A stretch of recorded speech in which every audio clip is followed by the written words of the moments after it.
What would you say that these extraordinary psychic abilities, for lack of a better term, reveal or communicate about the nature of consciousness, about the nature of reality?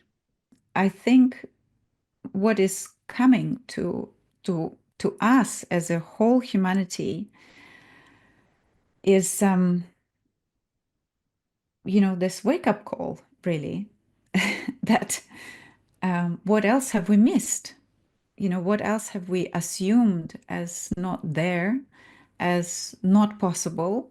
And I'll give you this an extraordinary example, which is happening, it's been happening for years, but it's coming public now. And it's Dr. Diana Hennessy Powell. She's a psychiatrist and also to do with neurology. And she was studying children, maybe adults as well, who have um, neurally diverse and they have a diagnosis in autism, but they're also savants. So they have extraordinary abilities, Right, which there is no reason where they could have them. right, For example, they'd play music and they'd write music, and they would be never taught music. They never taught how to write music, and they would have extraordinary ability to calculate. You will tell them this number that you'll type on the calculator to see the answer, and they will give you, like up to 6 to 7 to 13. They could quote you pi for a long, long time, how many digits there. And what it looks like, it wasn't necessarily, so this is where our concepts come in. So it was an expectation that they're really good mathematicians. Well, are they? Is that the easiest explanation that we arrive at?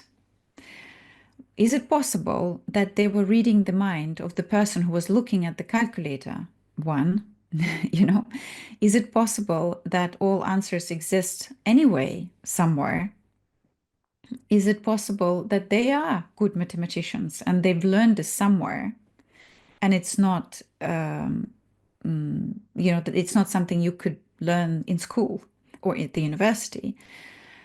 And so then she found letters of parents and mothers mostly who were writing into saying that my child speaks with me telepathically. And these children are nonverbal. They're considered nonverbal, so they will be on a spectrum of autism, but they are unable to communicate verbally. They are often unable to control their body, and because of that, they're considered disabled, not clever, very,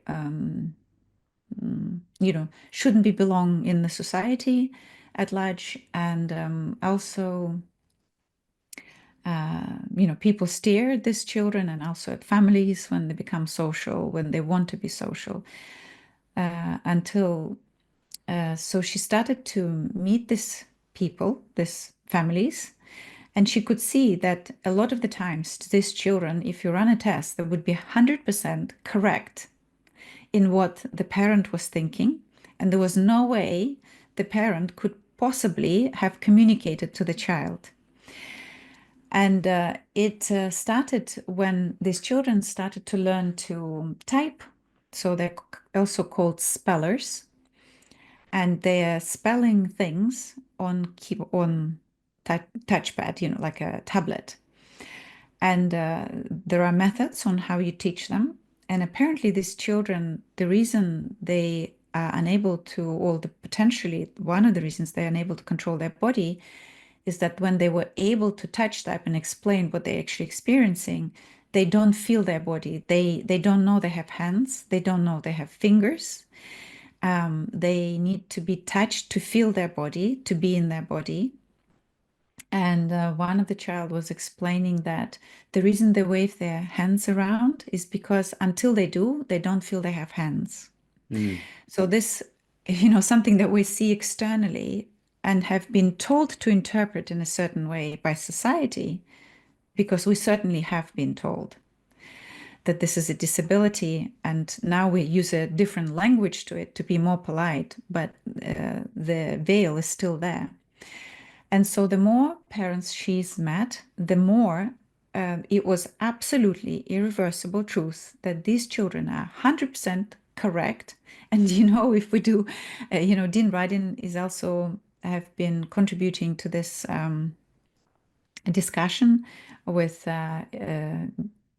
Diana, and also there is now on Spotify a show called Telepathy Tapes, done by Kai Dickinson.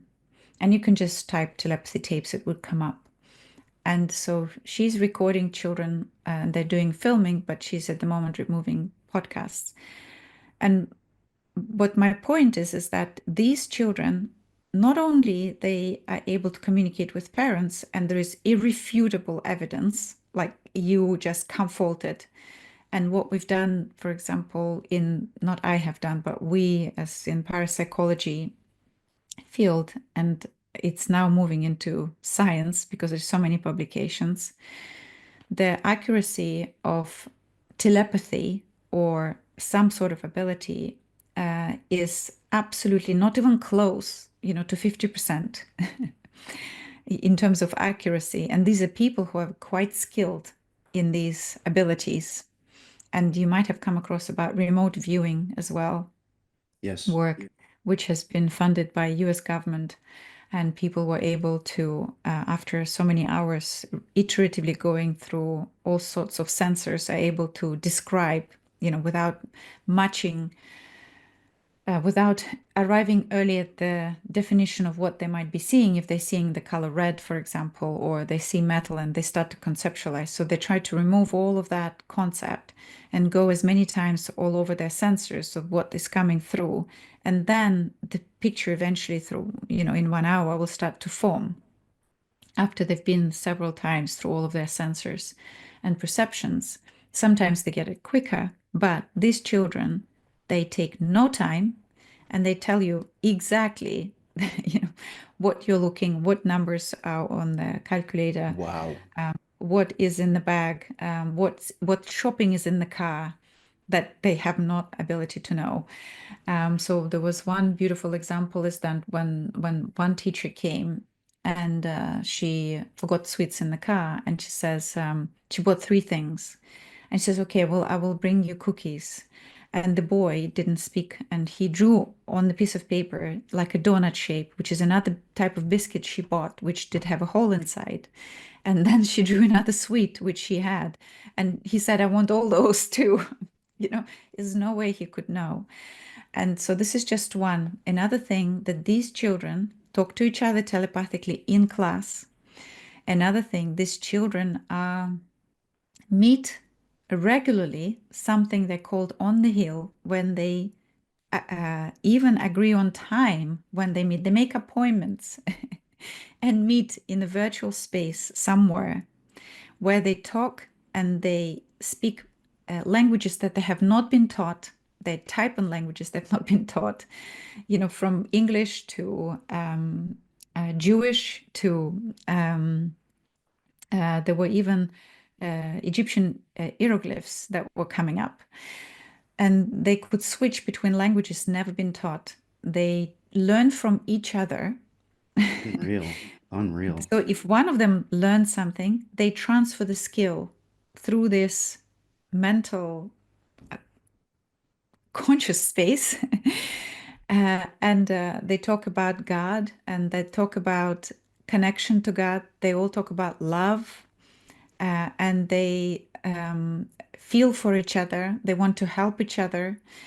And it's just, we have, as me, I'm talking about myself, I can't even imagine the questions to ask these children, because I have I can't. So until you arrive with the question, we can't even inquire of what other things they can do.